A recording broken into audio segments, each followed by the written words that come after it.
Hello everyone. Welcome back to Everyday English Talk. I'm Ben. And I'm Anna. We are so happy to be with you again for another episode to help you improve your English. Today, we are going to talk about something that makes our palms sweat and our hearts beat fast. We are talking about stepping out of our comfort zone. That is right, Ben. It is very easy to stay safe and do the same things every day. But if we want to grow, we have to do things that scare us.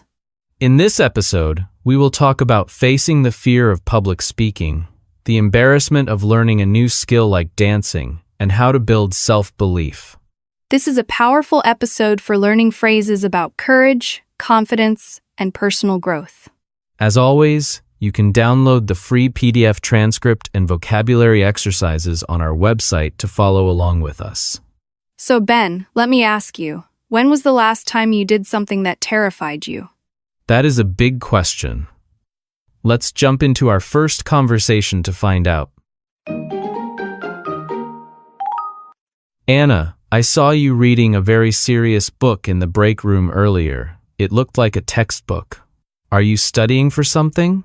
Oh, you saw that? Yes, actually. I have done something a little bit crazy. I signed up for a public speaking course that starts next week. Public speaking? Wow. That is impressive. Most people list public speaking as their number one fear. Are you doing it for work? Yes, partially for work, but mostly for myself. You see, I realized recently that I have been living in my comfort zone for too long. My comfort zone is safe. I know my job, I know my friends, and I know my routine. But I realized I wasn't growing. I was just repeating the same year over and over again. I understand that feeling. The comfort zone is a very nice place to be, but nothing ever grows there. So, why public speaking specifically? Because it is the thing I am most afraid of. Seriously, Ben, just thinking about standing on a stage in front of strangers makes me feel terrified. My hands start shaking and my mouth gets dry. I thought, if I can conquer this fear, I can do anything. That is a very brave attitude. We call that facing your fears. Instead of running away from the scary thing, you turn around and look at it. But aren't you worried about the first class? Worried? I am panic-stricken. I have huge butterflies in my stomach every time I think about it. Butterflies in my stomach is a funny phrase, isn't it? It sounds cute, but it actually feels like being sick. It is that nervous, fluttering feeling you get when you are stressed. I get butterflies in my stomach before every big meeting. It is natural. It shows that you care about the result. If you didn't care, you wouldn't be nervous. So, you are going to take a risk and stand up in front of the class? Yes, I decided to take a risk because the cost of doing nothing is higher. If I never learn to speak in public, I will miss opportunities. I might not get a promotion. I might not be able to give a speech at my sister's wedding. I don't want fear to control my life. That is very inspiring. Taking a risk is scary, but it is the only way to find out what you are capable of. Do you have to prepare a speech for the first lesson? Yes, I have to introduce myself for 3 minutes. It sounds easy, but 3 minutes is a very long time when everyone is staring at you. I have been practicing in front of my mirror every night. My cat is my only audience right now. How does your cat like the speech? She usually falls asleep. I hope the human audience will be more interested. But seriously, facing this fear is teaching me a lot about myself. I learned that my fear is just a story in my head. I tell myself I will fail, but that is not true. I can prepare, I can practice, and I can succeed. That is the key. Fear usually comes from the unknown. Once you practice, it becomes known, and it becomes less scary. I remember when I was afraid of driving. The first time I sat in a car, I was terrified. But now, I drive without thinking. Exactly. I hope that one day, public speaking will feel like driving. I want to be able to stand up and share my ideas without feeling like I am going to faint. I am sure you will get there. You are already brave for signing up. Most people just talk about doing it, but they never actually fill out the form. Thank you, Ben. I will let you know how it goes. If I come into work next Tuesday looking pale, you will know it was a difficult night. Or maybe you will come in looking like a superstar. You never know. Now, let's take a closer look at some of the great phrases we used in our talk. I am ready. Let's explain them to our listeners. First, comfort zone. It is a situation where you feel safe and confident because everything is familiar. Example, he needs to step out of his comfort zone to make new friends. Second, face your fears. It means to confront the things that scare you instead of avoiding them. Example, she decided to face her fears and jump out of the airplane. Third, terrified. It is a strong adjective that means very, very afraid. Example, I was terrified when I saw the large spider. Fourth, butterflies in my stomach. It is an idiom that describes a nervous feeling in your stomach, usually before a performance or big event. Example, I always get butterflies in my stomach before a job interview. Fifth, take a risk. It means to do something that might result in failure or loss, but also might result in success. Example, you have to take a risk if you want to start your own business. So listeners, how about you? What gives you butterflies in your stomach? Share your answer with us in the comments. Are you terrified of public speaking like Anna, or do you have a different fear that you want to face? So, Anna, hearing about your public speaking class made me think about my own life. I realized I haven't learned anything new in a long time. So, last month, I decided to give it a try with something completely different. Really? That is exciting. What did you decide to do? Did you learn a new language or start painting? No, nothing like that. I signed up for a dance class, specifically salsa dancing. Salsa dancing. Ben, that is amazing. I never imagined you as a dancer. You are usually so quiet and serious in the office. What made you choose salsa? Well, that is exactly why I chose it. I wanted to challenge myself. I have always been terrible at dancing. At weddings, I am the guy sitting in the corner guarding the drinks. I have 2 left feet. I wanted to break that pattern. 2 left feet. That is a funny idiom. It means you are clumsy and can't dance well. So how was the first class? Were you nervous? Nervous? I was sweating before I even entered the room. I was so afraid that I would look stupid. I thought everyone else would be a professional dancer and I would be the only beginner. I was afraid to make a fool of myself. Make a fool of myself. We all have that fear. We hate looking silly in front of others. But usually, everyone else is too busy worrying about themselves to look at you. That is exactly what happened. When the music started, everyone was struggling. We were all stepping on each other's toes and laughing. I realized that making a mistake is not the end of the world. In fact, making mistakes is the only way to learn a new skill. That is such a valuable lesson. If we are too proud to look silly, we can never learn anything. Children learn fast because they don't care if they fall down. Adults are so afraid of falling. Yes, by the end of the class, I was exhausted and I looked ridiculous, but I was having so much fun. I felt alive. Stepping onto that dance floor helped me broaden my horizons. Broaden my horizons. That means to expand your range of interests and knowledge. Do you feel like a different person when you dance? A little bit. I feel more free. In my daily life, I am an accountant. Everything is about numbers and rules, but in salsa, it is about rhythm and feeling. It is good for my brain to do something so different. It exercises a part of me that I usually ignore. I think that is the beauty of trying new things. We discover parts of ourselves we didn't know existed. Maybe you are not just Ben the accountant. Maybe you are also Ben the salsa king. I don't think I am a king yet. Maybe Ben the salsa beginner, but I am going back next week. I realized that the fear of looking stupid was holding me back. Once I let go of that fear, I could actually enjoy the music. I admire that so much. It is hard to be a beginner again when you are an adult. We like to be experts. Being a beginner requires humility. It does. But it also keeps you young. When you learn a new skill, your brain has to work hard. It creates new connections. I think everyone should try something they are bad at, just for the fun of it. I agree. We put too much pressure on ourselves to be perfect. Sometimes we should just do things because they are fun, even if we are terrible at them. Exactly.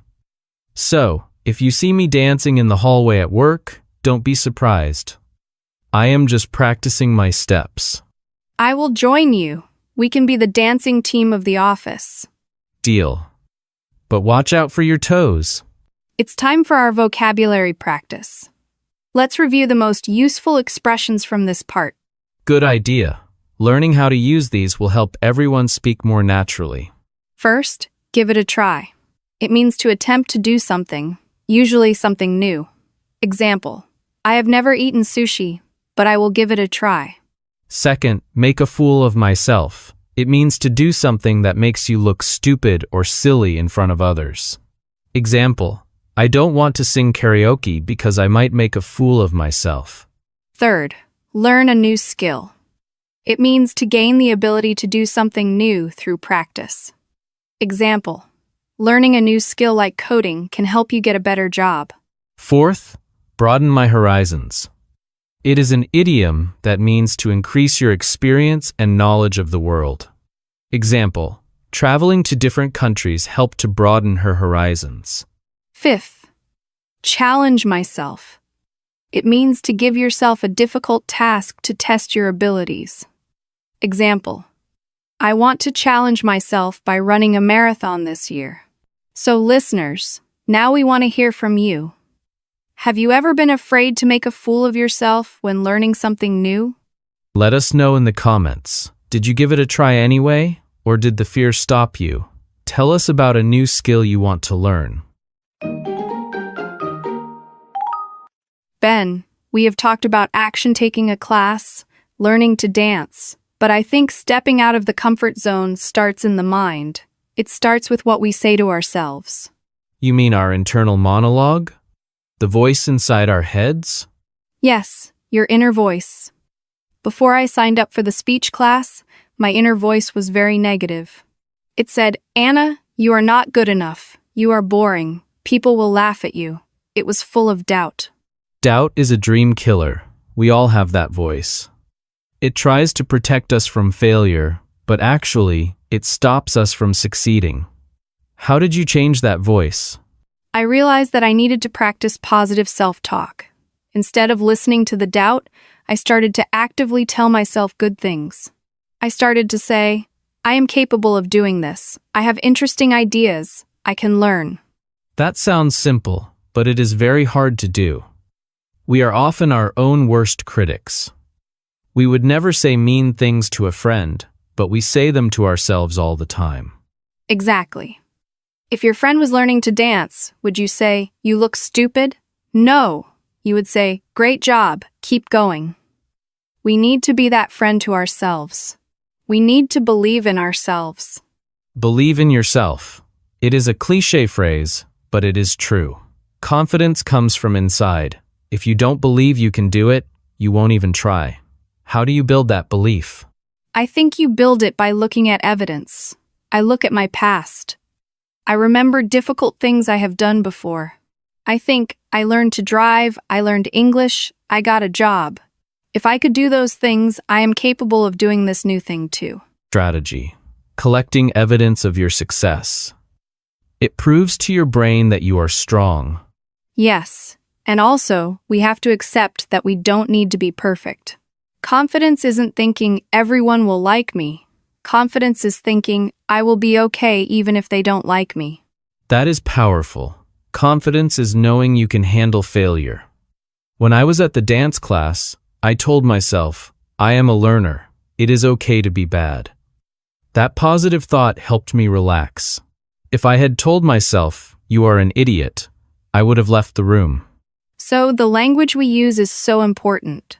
We should ban phrases like I can't or I'm not good enough. We should replace them with I am learning or I will try. I agree. Affirmations can help too. Standing in front of the mirror and saying, I am brave, might feel silly, but it programs your brain. It changes your mindset. It does. Stepping out of the comfort zone is a mental game first. Once you win the battle in your mind, the action is easy, the speech is easy, the dance is easy. The hard part is silencing the doubt. I think our listeners should try this. Next time they face a challenge, catch that negative thought. Catch it and throw it away. Then replace it with a positive one. Yes, be your own cheerleader. Life is hard enough without us being mean to ourselves. You are right, Anna. I am going to tell myself that I am a great dancer every day until I believe it. And I will tell myself I am a great speaker. We will fake it until we make it. That's the spirit. Belief leads to action, and action leads to results. We used some interesting idioms and phrases just now. Shall we explain what they mean? Definitely. I think our listeners will find these very helpful for their daily lives. First, believe in yourself. It means to have confidence in your own abilities. Example, you must believe in yourself if you want to succeed. Second, confidence. It is the feeling or belief that you can rely on someone or something. Firm trust.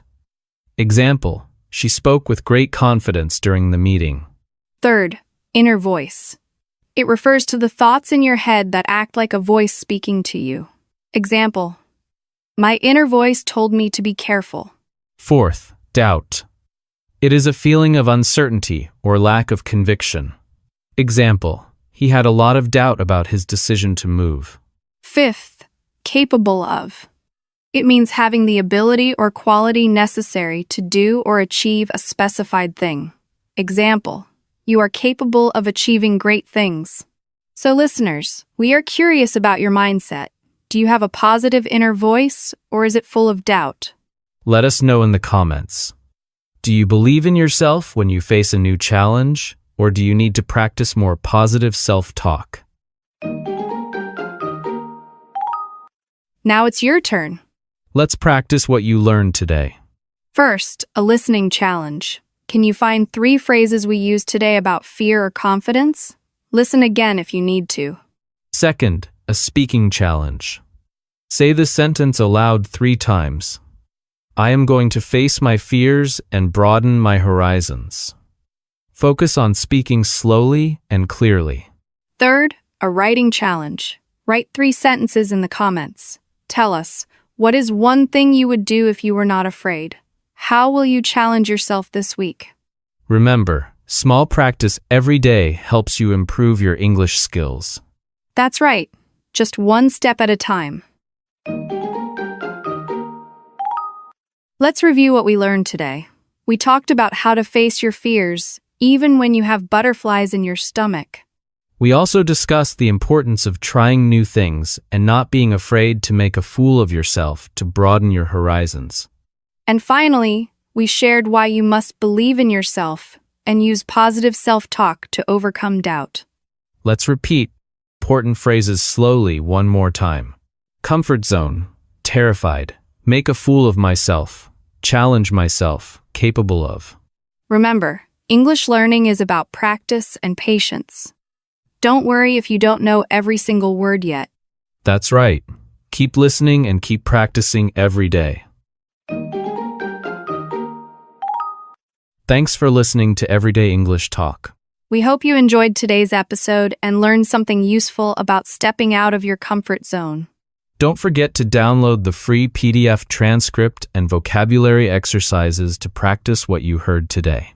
So listeners, tell us in the comments, what is one risk you are going to take this month to grow as a person? We love reading your stories and seeing how you use your new English phrases in your daily life. Bye for now.